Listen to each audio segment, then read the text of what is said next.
implore her. "Why must you leave?" "Because I am done," she says, closing her eyes. I think she feels it in her bones.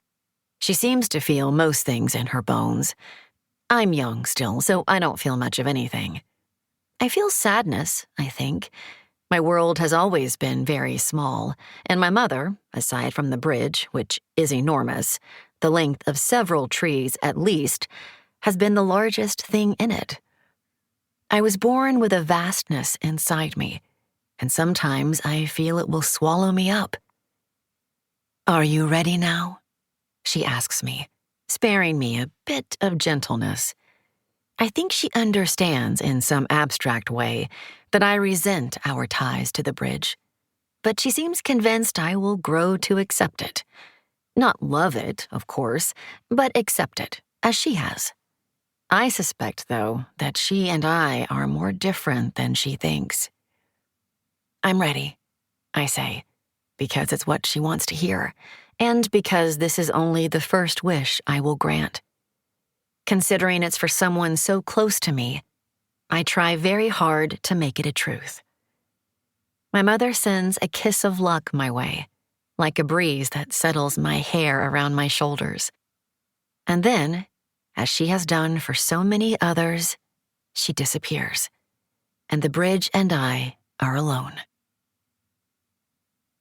The first traveler who finds me has come a long way. His nose is very dirty, and his clothes are a bit torn. Part of me hopes he will ask for a new set of clothes, though I know perfectly well that would be a wasted wish. I recite my part as my mother has always done, but the man is so eager to ask for whatever he's come here to ask that I scarcely get to any theatrics. "Once you choose, you have chosen," I say, "and once I speak, I have spoke." "Okay, here's the thing," he interrupts me, and while I think that this is very rude, I allow him to continue. After all, there might be many supplicants this night. Then again, there might not. This is a very remote river. "I know what I want." "Well, that's promising," I tell him, which is something that would make my mother's eyes cut to mine with dismay, but she isn't here anymore. "What is it, then?" "I killed someone," he says. "Oy," I reply. "Yikes." "I know," he ruefully agrees. "So here's the deal. I need to be certain I get away with it. It was the man with whom I had previously quarreled over a woman's heart. My sweet Katja," he explains, giving me a piteous look. "The death of my rival, Ivan, was an accident. We were only fighting," he concedes with a grimace. "But now, sadly, he is dead." "Is that your wish?" I ask him. "That you want the people of your village not to know it was you?" "Yes," he says. I cast off the truth he might have received, like whether Katya actually loves him, which seems like an important truth to know, but he didn't ask for my opinion, and grant the wish. Nothing will tie him to the crime. "What else?" I prompt expectantly. "I need the sin forgiven," he says to me. This, too, is easy enough. "Done," I say. He hesitates before the final part.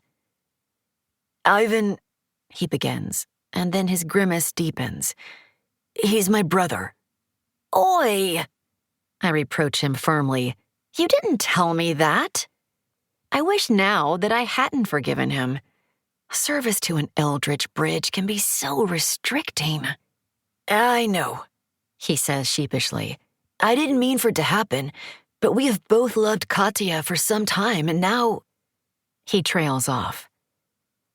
"I can give you something back that you've lost," I remind him for his final wish.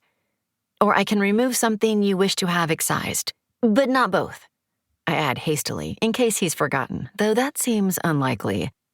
He seems clear on the rules, which means that someone in his village must have spoken to my mother before. "Excise my memories of my brother, please," he begs me. "The pain." "The memories," I clarify, "or the pain, because they are not the same." He thinks about it. "Or is it the guilt?" I prompt.